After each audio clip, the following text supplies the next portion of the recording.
Hello everybody and welcome back to what we're going to call the Oz table. No affiliation to the wizard of the same name. And to start it off, we're going to flatten this very curved piece of spalted maple. Not all the way, but just the really high spot in the middle. If I did flatten it all the way, I would probably lose about 1.5 inches of thickness. I ran the CNC by hand and it only took about 15 minutes. So this is a really tough voiceover for me because I'm not exactly sure how to explain what I'm doing.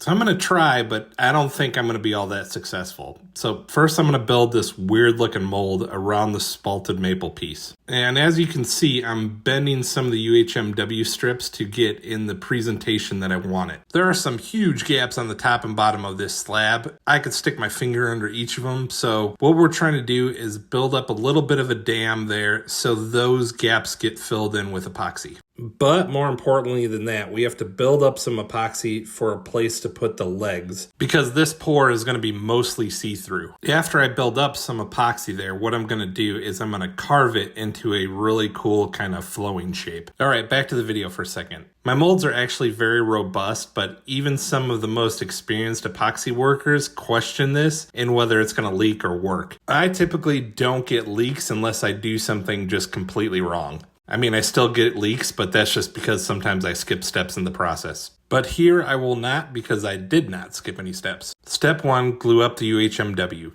Step 2 is run that silicone bead around it and let it set for 24 hours. And this is the most important step. Step 3, pour a thin layer of tabletop epoxy in the bottom of the mold. Tabletop epoxy is thick and doesn't leak through holes, but if it does find a hole, only a tiny amount will leak out and it'll plug the holes for when you do your deep pour. Plus, it comes with the added benefit of your wood not floating. Now back to trying to explain what I'm going to do. I'm going to insert shaped silicone molds into the bottom of the table that will make bubbles that'll make some reflective surfaces wherever I put them. Nailed it!